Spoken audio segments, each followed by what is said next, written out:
Olá, povo da Umbanda! Bom dia, boa tarde, boa noite! Tudo bem com vocês? Sejam bem-vindos a mais um episódio do podcast Alma de Poeta. O meu nome é Evandro Tanaka, eu sou médium umbandista, e nesse podcast a gente fala sobre Umbanda, espiritualidade, mediunidade e também sobre as poesias do Pai Antônio.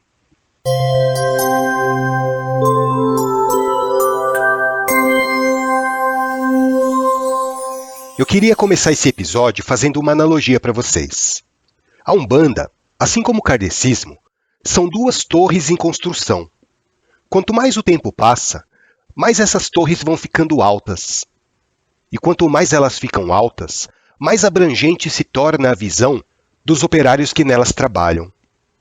A construção dessas duas torres vai alargando os horizontes das pessoas que se dedicam a essa tarefa abençoada de levar o amor, a caridade, a benevolência.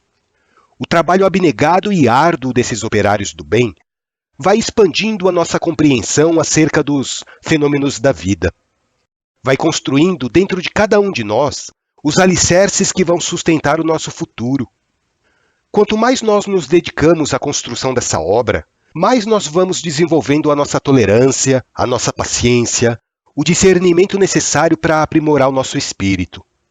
Hoje eu posso dizer para vocês, com toda certeza, que graças à Umbanda e aos ensinamentos que os meus guias trazem, eu já não tenho mais aqueles rompantes de irritação com as pessoas como eu tinha antes.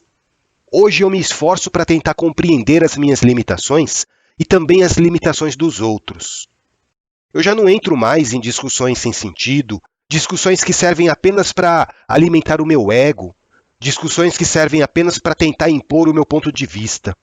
Porque nós estamos aqui na Terra, não é para impor a nossa vontade, mas sim para colaborar com o crescimento do próximo, né? Porque quando as pessoas que estão do nosso lado crescem, nós crescemos junto com elas. Não é à toa que Deus nos fez para vivermos em sociedade. Nós precisamos uns dos outros para existir. Muitas pessoas se orgulham em falar que são autossuficientes, que são independentes, que não precisam dar satisfação a ninguém. Mas olha, eu nessa minha caminhada aprendi que ninguém é autossuficiente para nada. Todos nós vamos precisar da ajuda de alguém em algum momento da nossa vida. Vocês já repararam que, para nascer, a gente precisa da ajuda de outras pessoas? Da mesma maneira, a gente precisa da ajuda dos outros para crescer, a gente precisa da ajuda das pessoas para aprender, para ganhar vida. Quando nós envelhecemos, nós precisamos da ajuda das outras pessoas também. Até depois que nós morremos, nós precisamos da ajuda dos outros que vão enterrar o nosso corpo físico, né? O que eu quero dizer para vocês é que a autossuficiência não existe.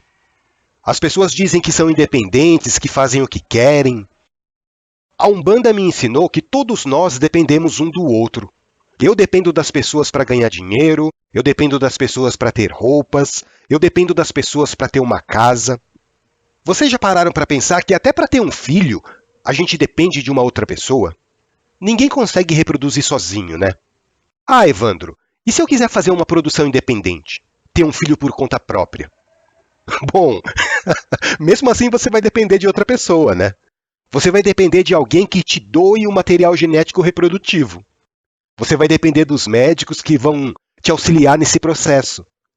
Você vai depender de outras pessoas que vão fornecer recursos tecnológicos e conhecimento para você conseguir realizar esse desejo. E não pensem que a nossa dependência se resume apenas ao plano material, às pessoas que estão encarnadas. Nós dependemos também, muitas vezes, do auxílio espiritual. Porque, sem o concurso de espíritos abnegados que nos protegem, que nos orientam, se não fossem por eles, nós estaríamos numa condição muito pior do que nós estamos hoje. Vocês entendem? Então, se você bate no peito dizendo que é independente, que é autossuficiente, para um pouquinho e pensa em todos esses nossos irmãos desencarnados que se dedicam a nos auxiliar diariamente. A maioria das pessoas não consegue perceber o auxílio que a gente recebe do plano espiritual, porque elas estão tão compenetradas nas coisas da vida que não se dão conta de que estão sendo ajudadas do lado de lá. As pessoas pensam que, por elas serem muito inteligentes, são capazes de resolver os próprios problemas.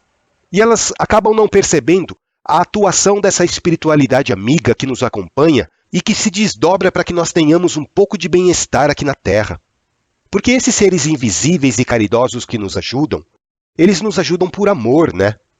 Eles conhecem as agruras que nós vivemos aqui na Terra hoje, porque eles já passaram por isso. E eles sabem da importância de nós nos ajudarmos mutuamente, porque isso abrevia em muito o sofrimento do nosso espírito. É por isso que eles nos ajudam, para que nós alcancemos também a prosperidade evolutiva que eles já possuem. Por isso eu digo para vocês, meus irmãos e minhas irmãs, hoje eu sei que vocês são importantes na minha vida. Hoje eu sei que eu preciso da presença de vocês na minha vida. Porque sem vocês, eu não conseguiria evoluir da maneira que eu estou evoluindo. É por isso que, de vez em quando, eu tenho esses rompantes de gratidão. Eu sou grato por vocês existirem. Eu sou grato por nós todos estarmos inseridos dentro dessa realidade social. Direto ou indiretamente, vocês fazem parte da minha vida, assim como eu também faço parte da vida de vocês. E eu espero que nós possamos nos unir cada vez mais em comunhão de pensamentos, em comunhão de sentimentos, para que nós possamos progredir juntos, para que nós possamos crescer mais rápido.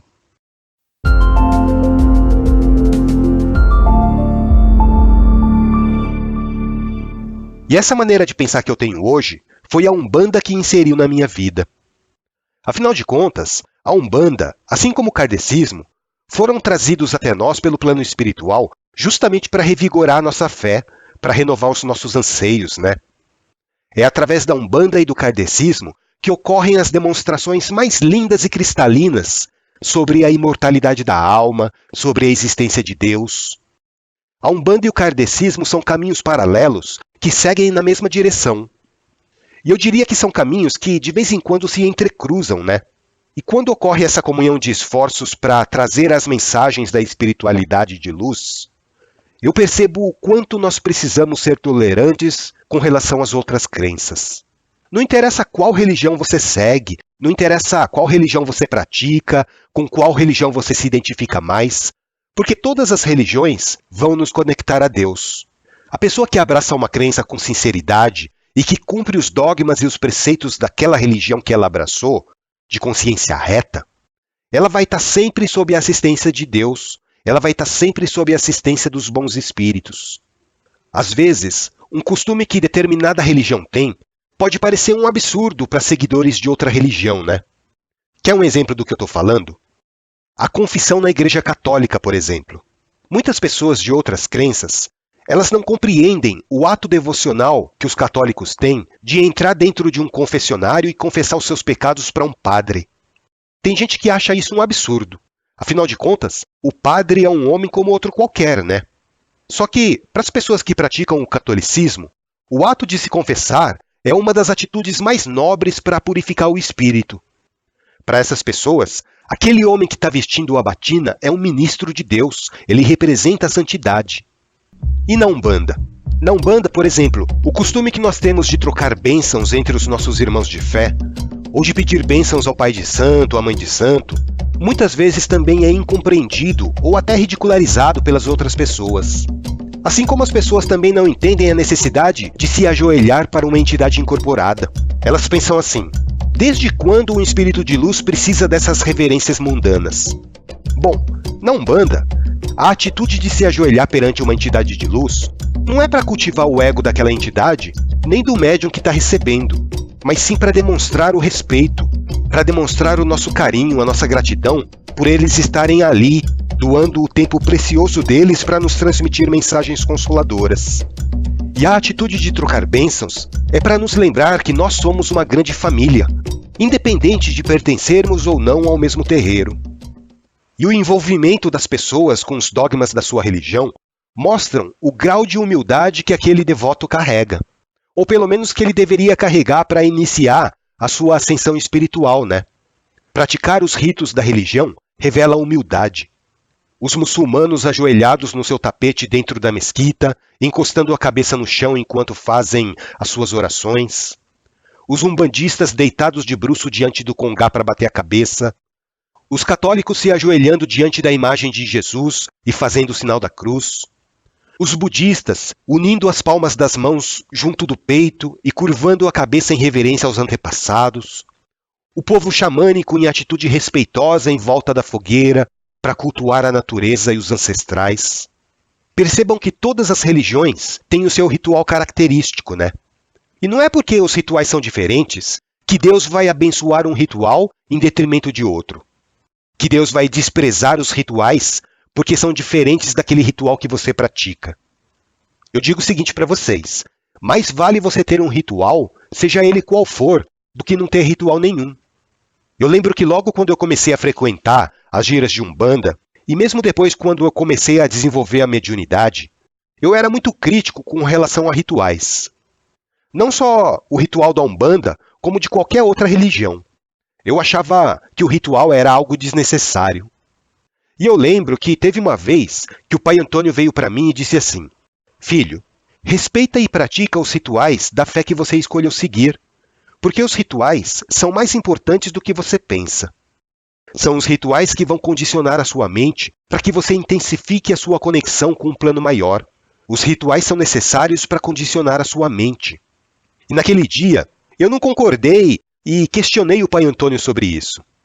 Eu respondi assim para ele: mas pai, Jesus, quando esteve aqui na Terra, ele não praticava ritual nenhum para se conectar com o plano espiritual, para falar com Deus.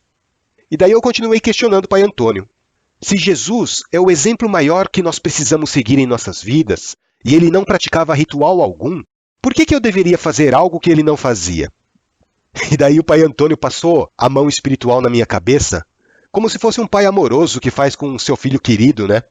E ele respondeu para mim assim: meu filho, não queira se comparar ao Divino Mestre, porque muito longe nós estamos ainda da capacidade mental que ele tem.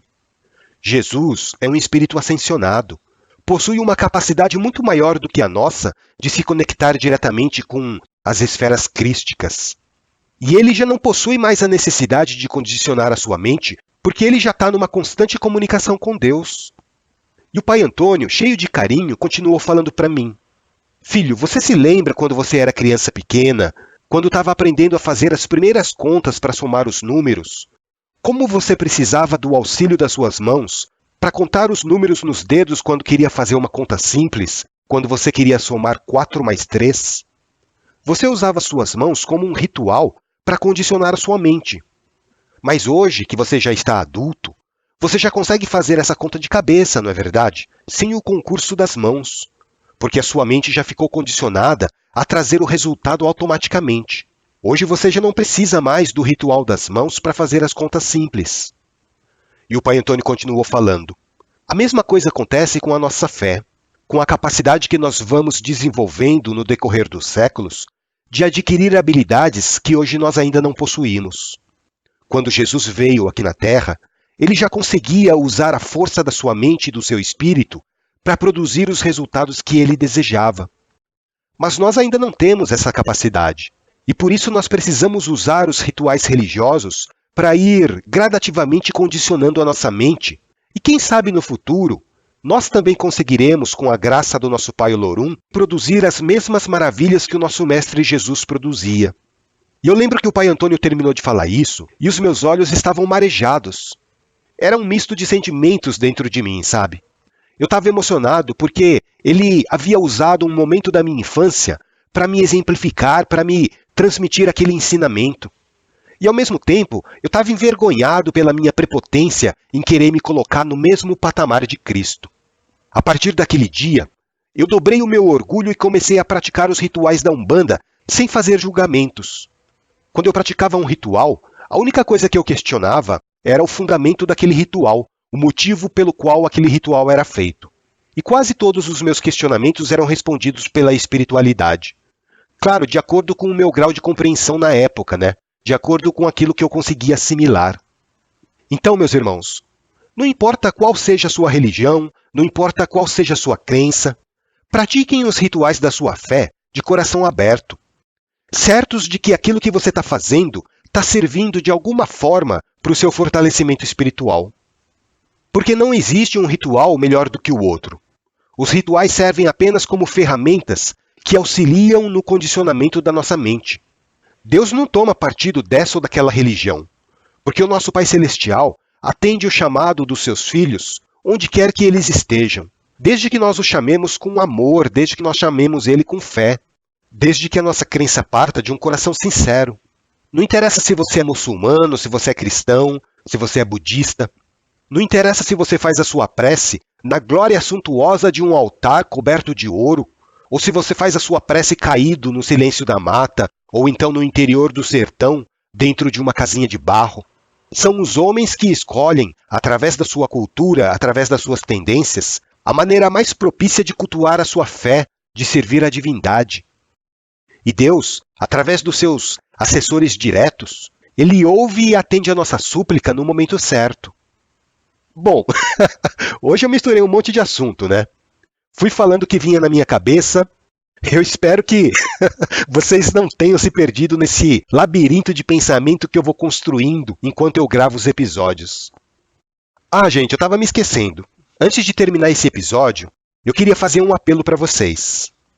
Eu não sei se eu já comentei com vocês aqui no podcast, eu acho que não. Tem uma cidade aqui no interior de São Paulo que se chama Jambeiro. É uma cidade pequenininha, pacata, uma cidade boa de morar. E de 15 em 15 dias, eu vou lá para Jambeiro para fazer uma gira de umbanda, né? E lá em Jambeiro tem um rapaz de coração muito bom, o Valdo. Ele não pode ver um animal sofrendo na rua, ou um animal abandonado, ou um animal sendo maltratado, que ele pega para cuidar. E a casa dele, gente, virou um verdadeiro orfanato de cães e gatos. Só que ele me confidenciou na semana passada que ele está tendo bastante dificuldade financeira de comprar ração para matar a fome daqueles bichinhos. Para vocês terem uma ideia, atualmente ele está cuidando de 18 gatos e 6 cachorros. E na nossa conversa, ele me disse que tem um gasto fixo de mais ou menos R$ 1.300 por mês só de ração. Daí eu me propus a tentar ajudar ele de alguma maneira, né? Comprando também um pouco de ração. Só que é muito bicho, gente, é muita ração. A gente não dá conta. Daí eu queria pedir para vocês, quem puder ajudar, se vocês gostam de animais assim como a gente, porque eu sou apaixonado por bicho, entre em contato comigo lá pelo site Alma de Poeta, que daí a gente vê uma maneira legal de poder ajudar esses bichinhos. Esse é o apelo que eu faço para vocês, da gente fazer um esforço para matar a fome dos peludinhos lá de Jambeiro. E se vocês moram por aquelas bandas e têm o interesse de adotar um gatinho ou um cachorrinho abandonado, é só fazer uma visita lá que vocês podem até escolher. Tá bom, gente? Eu peço ao nosso Pai Oxóssi que a gente consiga arrumar um jeito de cuidar desses animais para não deixar eles passarem fome. Bom, vamos encerrando o episódio aqui então. Obrigado pela companhia, obrigado pela paciência, obrigado por prestigiarem o podcast. E se vocês ainda não ouviram, ouçam os outros episódios. Vocês podem encontrar o Alma de Poeta no Deezer, no Spotify, no Amazon Music, no YouTube, no Google Podcast, no Apple Podcast, enfim, em qualquer plataforma de áudio que vocês preferirem. E também vocês podem acessar o nosso site, almadepoeta.com.br. Entrem lá, deixem uma mensagem para mim, mandem um oi como vai, eu vou ficar muito feliz. Um grande abraço a todos e até o nosso próximo encontro.